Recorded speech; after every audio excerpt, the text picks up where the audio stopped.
केम छो बता, मैं हूं Nikhil Rajvanshi. Welcome to my channel on time with Nikhil. नहीं, ऑन टाइम कहां है, ग्रीड रूट्स है। तो केम छो बता, मैं हूं Nikhil Rajvanshi. Welcome to my channel greed roots. यार हिस्ट्री थोड़ी बोरिंग होती है, मैं मानता हूं, बट द थिंग इज जब तक उन कॉइन के बारे में, किसी भी कॉइन के बारे में आप बेसिक नहीं समझोगे ना, उसकी हिस्ट्री नहीं समझोगे ना, तब तक आपको समझ में नहीं आएगा कि उसका फ्यूचर कितना स्ट्रांग है। जब तक आप किसी का पास्ट नहीं जानते तब तक आपको पता नहीं चलेगा कि वो फ्यूचर में कितना ग्रो करने वाला है। द थिंग इज मार्केट में हजारों लाखों कॉइन्स हैं। अब उन कॉइन में से आप डिसाइड कैसे करोगे कि किस में कॉइन इन्वेस्ट करना है? जब तक आपको वो रिसर्च नहीं पता होगी, जब तक आपने वो रिसर्च नहीं करी होगी, तब तक आप वो चीजों का आइडिया नहीं लगा पाओगे। तो इसलिए हिस्ट्री इंपॉर्टेंट है। हिस्ट्री में थोड़ा आगे बढ़ते हैं, मैं आपको प्रॉपर रीजन, प्रैक्टिकल रीजन भी बताऊंगा कि हाँ क्यों हिस्ट्री इंपॉर्टेंट है। सो आगे बढ़ते हैं। बट आगे बढ़ने से पहले मैं आपको एक चीज बताना चाहूंगा कि अगर आप मेरे चैनल पे पहली बार आए हो तो मैं आपको सजेस्ट करूंगा कि पहली वीडियो से देखना स्टार्ट करो, ताकि आप सीक्वेंस में देखोगे ना, आपके लिए वो ज्यादा बेनिफिशियरी रहेगा। तो वीडियो आगे बढ़ाते हैं। अब देखो, फर्स्ट एपिसोड में हमने देखा कि बिटकॉइन कुछ प्रॉब्लम्स को सॉल्व करने के लिए बनाया गया था, बट अब लोगों ने उसको खरीदना स्टार्ट करा। जैसे जैसे खरीदना स्टार्ट करा, बिटकॉइन का रेट बढ़ने लगा। जैसे जैसे रेट बढ़ने लगा, अब उनको भी प्रॉफिट होने लगा। तो जैसे ही प्रॉफिट होता था वो उसको बेच देते थे। सो द थिंग इज, कुछ लोग उसको खरीद रहे थे तो कुछ लोग उसको बेच रहे थे। ऐसे ही उसका रेट ऊपर या नीचे होता है, बट वो किस पे डिपेंड करता है? अगर मान लो कि खरीदने वाले लोग ज्यादा है तो बिटकॉइन का रेट ऊपर जाएगा, और बेचने वाले लोग ज्यादा है तो बिटकॉइन का रेट नीचे जाएगा। ये सिंपल सा एक फंडा था, और उसी फंडे पे सारे क्रिप्टो करेंसीज काम करती है। बट अब सबसे बड़ा क्वेश्चन ये आता है कि अगर जिन्होंने भी बिटकॉइन खरीद रखा है वो सबने ही अगर बिटकॉइन बेच दिया तो बिटकॉइन तो जीरो हो जाएगा। नहीं, बिटकॉइन जीरो नहीं होगा। कैसे नहीं होगा, मैं आपको एक एग्जांपल से समझाता हूं। देखो, हम टाटा कंपनी का एग्जांपल लेते हैं। अब टाटा कंपनी जो है, उनके इनकम सोर्सेज बहुत ज्यादा हैं। मतलब टाटा कंपनी, जैसे आप घर बनाते हो, घर के अंदर लोहे का सरिया लगता है, तो टाटा कंपनी वो सरिया भी बनाती है। टाटा कंपनी कार बनाती है, ट्रक्स बनाती है, बहुत बड़ी बड़ी मशीनरीज बनाती है। बहुत सारी चीजें हैं, बहुत सारे इनकम सोर्सेज हैं जहां से टाटा कंपनी पैसा कमाती है।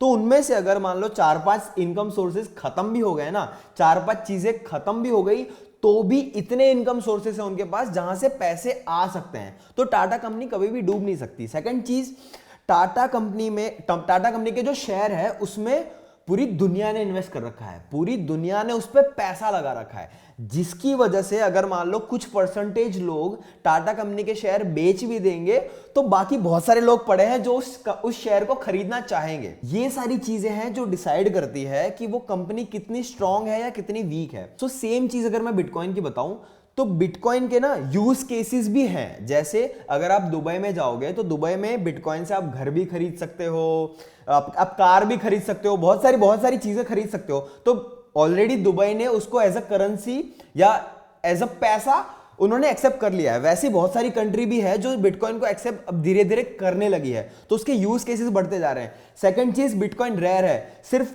21 मिलियन कॉइन्स ही बाहर आए थे, मतलब 2 करोड़ 10 लाख कॉइन ही ऐसे हैं जो बाहर आए थे।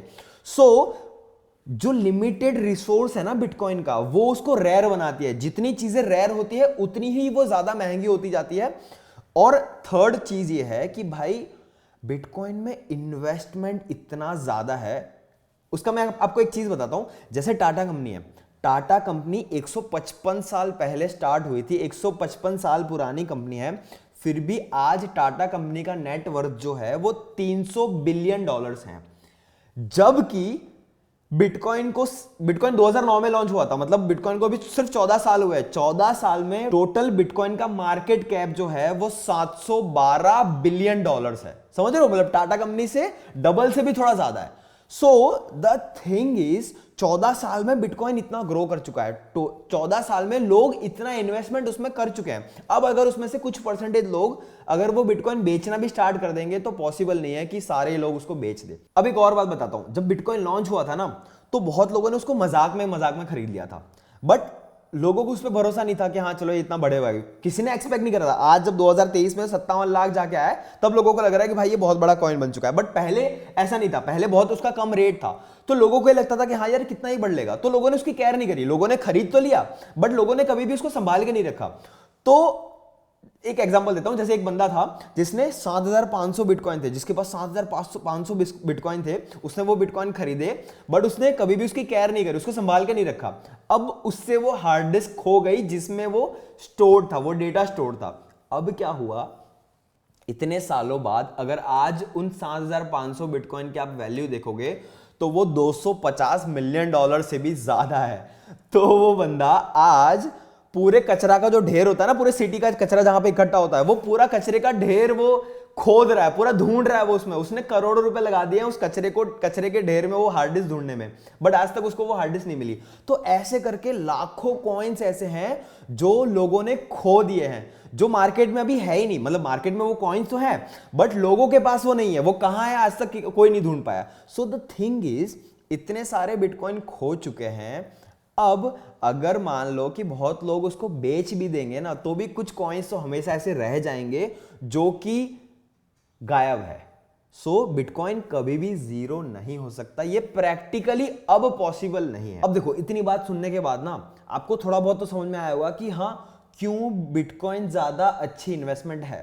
बट बिटकॉइन कहां पे लैग करता है? अब देखो, टाटा कंपनी जो है वो देश का भरोसा है। मतलब जैसे मुझे एक मोबाइल खरीदना है, अगर मैं Amazon पे या कोई भी ऑनलाइन एप्लीकेशन में खरीदने जाऊंगा, उससे ज्यादा मैं ऑफलाइन खरीदना ज्यादा पसंद करता हूं। क्यों? अगर उस मोबाइल में कुछ भी प्रॉब्लम हुई, कैसी भी दिक्कत आई, तो मैं ऑफलाइन एक दुकान वाले को जाके पकड़ सकता हूं, उसको पूछ सकता हूं कि भाई मेरे ये प्रोडक्ट में प्रॉब्लम आ रही है, तुम उसको सॉल्व करो। वही सेम चीज जब आप टाटा कंपनी में इन्वेस्टमेंट करते हो, तो टाटा कंपनी एक सेंट्रलाइज कंपनी है। In short, Tata company government के कंट्रोल में है, गवर्नमेंट उसको कंट्रोल करती है, गवर्नमेंट उसकी जिम्मेदारी लेती है। अगर आपका पैसा भी डूबा तो गवर्नमेंट आपकी हेल्प करेगी उसको सॉल्व करने में। और एक चीज, अगर मान लो कि जैसे आपने कोई एप्लीकेशन से टाटा कंपनी के शेयर खरीदे हुए हैं, अगर बाई चांस आप वो पासवर्ड भूल गए जिस एप्लीकेशन में आपने टाटा कंपनी के शेयर खरीदे हुए हैं, तो आप रिकवर भी कर सकते हो। बट बिटकॉइन में ऐसा नहीं होता। जब आप बिटकॉइन खरीदते थे और गलती से आप वो कोड अगर भूल गए, तो बिटकॉइन आपको कभी भी नहीं मिल सकता, वो रिकवर करने का ऑप्शन ही नहीं था। तो ये एक ट्रस्ट फैक्टर आ जाता है, ये एक चीज आ जाती है जिसकी वजह से टाटा कंपनी ज्यादा बेटर इन्वेस्टमेंट है। बट सेफ्टी बड़ा इश्यू था। अब इसको सॉल्व करने के लिए कुछ लोगों ने क्या करा, जैसे फॉर एन एग्जांपल, आपको ग्रोसरी लेनी है, आप ग्रोसरी स्टोर में जाओगे। आपको कपड़े लेना है, आप कपड़े के स्टोर में जाओगे। आपको फर्नीचर खरीदना है, फर्नीचर के स्टोर पे जाओगे। बट कुछ एक शाना बंदा आया जिसने ये सोचा कि भाई मैं एक मॉल बनाता हूं, मॉल के अंदर मैं सारी चीजें बेचूंगा। अब अगर आपको कोई भी चीज खरीदनी है तो आप मॉल में जाओगे, आपको सारी चीज एक ही प्लेटफॉर्म पे मिल जाएगी। वैसे ही सेम चीज जब बिटकॉइन आया, बिटकॉइन जैसे और कॉइन्स आए, इतने सारे कॉइन्स आए, तो लोगों ने सोचा कि भाई मैं एक एप्लीकेशन ऐसी बनाता हूं या एक वेबसाइट ऐसी बनाता हूं जिसके अंदर सारे ही कॉइन मुझे मिल जाएंगे, सारे ही कॉइन आप खरीद सकते हो, बेच सकते हो। तो वो जो वेबसाइट बनाई गई या वो एप्लीकेशन बनाई गई जाए या वो प्लेटफॉर्म जो बनाया गया, उसको हम एक्सचेंज बोलते हैं। एक्सचेंज क्या होता है? जिससे आप कॉइन खरीद या बेच सकते हो। अब एक्सचेंज जब बना तो उन्होंने क्या करा कि उन्होंने एक वॉलेट्स बनाना स्टार्ट करे कि भाई आप जब भी कोई कॉइन खरीदते हो, जब भी कोई बिटकॉइन खरीदते हो या कोई भी कॉइन खरीदते हो, तो आपके कॉइन्स उन एप्लीकेशन में या उन प्लेटफॉर्म में सेफ रहेंगे। अगर आप पासवर्ड भूल भी गए उस एप्लीकेशन का, तो पासवर्ड तो आप रिकवर भी कर सकते हो। सो एक सेफेस्ट वे मिल गया लोगों को इन्वेस्ट करने का। सो धीरे धीरे चीजें सेफ बनने लगी। अब देखो, इतनी सारी बातें चल रही है, शायद कुछ बातें आपको समझ में ना भी आ रही होगी, बट इसका एंड में मैं आपको रीजन भी दूंगा कि ये सारी बातें मैं आपको क्यों बता रहा हूं। अब देखो, जो ब्लॉकचेन टेक्नोलॉजी पे बिटकॉइन बनाया गया या अब और भी कॉइन्स बन रहे हैं, तो ये जो ब्लॉकचेन टेक्नोलॉजी ना, ये सबसे सेफेस्ट टेक्नोलॉजी मानी जाती है ट्रांजैक्शंस के लिए। सो इंडियन गवर्नमेंट हो या कोई भी गवर्नमेंट हो, सबको पता है कि ये टेक्नोलॉजी कितनी बेस्ट है, कितनी अच्छी है, कितनी सेफ है। इसकी वजह से आरबीआई भी एक अपनी खुद की क्रिप्टो करेंसी लॉन्च करने का सोच रही है और बहुत ही जल्दी उसकी क्रिप्टो करेंसी भी आने वाली है। अब आपके दिमाग में एक क्वेश्चन आ रहा होगा कि हाँ, तो फिर बिटकॉइन को बैन क्यों करा जाता है? सी, बिटकॉइन जब आप खरीदते हो या बेचते हो तो उसका कोई भी रिकॉर्ड गवर्नमेंट के पास नहीं जाता। बिटकॉइन आप खरीदो या बेचो, गवर्नमेंट के पास उसका कोई रिकॉर्ड नहीं होता। लोगों ने इसका पॉजिटिव यूज भी करा कि जैसे अगर मुझे अपने किसी फ्रेंड को भेजना है, जैसे वो लंदन में बैठा हुआ है, अगर मैं नॉर्मली अगर बैंक ट्रांसफर करता हूं तो इंडियन गवर्नमेंट भी अपना टैक्स लगाएगी, लंदन की गवर्नमेंट भी उसका टैक्स लगाएगी। बट द थिंग इज, अगर मैं बिटकॉइन यहां से खरीद के अगर मैं लंदन में बैठे मेरे किसी फ्रेंड को देता हूं वो बिटकॉइन, तो बिटकॉइन पे कोई टैक्स नहीं लगता था, तो वो सबसे अच्छा तरीका था। बट इसी का इस्तेमाल लोगों ने गलत वे में भी करा। जैसे फॉर एन एग्जांपल, अगर पाकिस्तान में कोई टेररिस्ट बैठा है, उसको इंडिया में बैठे हुए किसी टेररिस्ट को पैसा ट्रांसफर करना है, तो वो बिटकॉइन के थ्रू करता था। तो ऐसे इलीगल ट्रांजैक्शन भी बहुत सारे होने लगे बिटकॉइन के अंदर।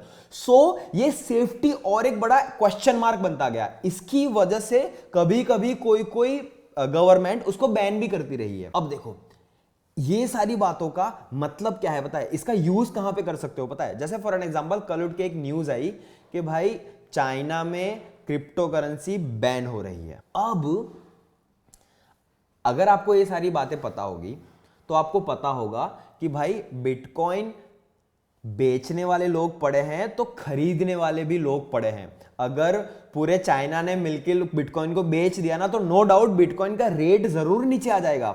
बट आज नहीं तो कल बहुत सारे ऐसे लोग और आ जाएंगे जो बिटकॉइन को खरीदने वाले पड़े हैं। मैं आपको एक बात बताता हूं, जब बिटकॉइन का आप डेली का ट्रांजैक्शन देखोगे ना, जैसे फॉर एन एग्जांपल कोई एक एक्सचेंज पकड़ लो, कोई भी एक्सचेंज पे जाके डेली वॉल्यूम देखोगे ना, वॉल्यूम क्या होता है कि भाई रोज का कितने लोग कितना पैसे का खरीद और बेचना ये चीज कर रहे हैं। बिटकॉइन, सिर्फ बिटकॉइन की बात कर रहा हूं मैं, बिटकॉइन एक दिन में 25 बिलियन डॉलर्स का खरीदा और बेचा जाता है एक दिन में। इतना ट्रांजैक्शन होता है उसमें। इसका मतलब यह है कि अगर पूरा चाइना मिलके अगर बिटकॉइन को बेच भी देगा ना, तो नो डाउट बिटकॉइन का रेट जरूर नीचे आएगा। बट और भी बहुत सारे लोग पड़े हैं जो बिटकॉइन को खरीदेंगे। So the thing is, bitcoin कभी भी ज्यादा देर तक नीचे नहीं रहता। वो नीचे जरूर जाता है बट वापस ऊपर आता रहता है। अब अगर मान लो ये सारी चीजें आपको नहीं पता होती और न्यूज एक आती कि भाई चाइना में बिटकॉइन बैन हो गया या चाइना में क्रिप्टो करेंसी बैन कर दी गई, रेट नीचे जाएगा, आप पैनिक कर जाओगे। अगर आपको ये सारी चीजें नहीं पता होगी कि हाँ यार चाइना में क्रिप्टो बैन हो रहा है, बेच दो, भले लॉस हो रहा है बेच दो।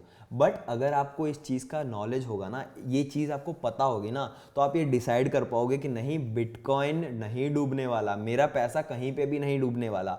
तो आप उस चीज का फायदा उठाओगे, उस टिप का फायदा उठाओगे। तो टिप का जो फायदा होता है ना, वो आप ऐसे उठा सकते हो, ये नॉलेज के साथ उठा सकते हो। इसीलिए ये हिस्ट्री इतनी इंपॉर्टेंट है। अब देखो, ये जो सारी मैंने चीजें बताई ना, वो शायद थोड़ी बहुत बोरिंग भी हो सकती है, मैं मानता हूं। बट मैं आपको अपनी पर्सनल बात बताऊं, जब मैं स्कूल और कॉलेज में था ना, तो मेरे को भी ये किताबें पढ़ना ना बहुत बोरिंग लगता था। ये सारी रिसर्च जो होती थी ना, जो हिस्ट्री होती थी, मुझे वो बहुत बोरिंग लगती थी। बट द थिंग इज, जब मैंने क्रिप्टो करना स्टार्ट करा ना, तब मुझे पता चला कि ये हिस्ट्री भी कितनी इंपॉर्टेंट है, ये सारी कैलकुलेशंस भी कितनी इंपॉर्टेंट है, और ये सारी जो इंफॉर्मेशन है वो कितनी इंपॉर्टेंट है, जिसकी वजह से आप डिसाइड कर पाओगे कि अगर आपको कोई न्यूज मिल रही है, कोई टिप मिल रही है, तो उसका फायदा कैसे उठाओगे।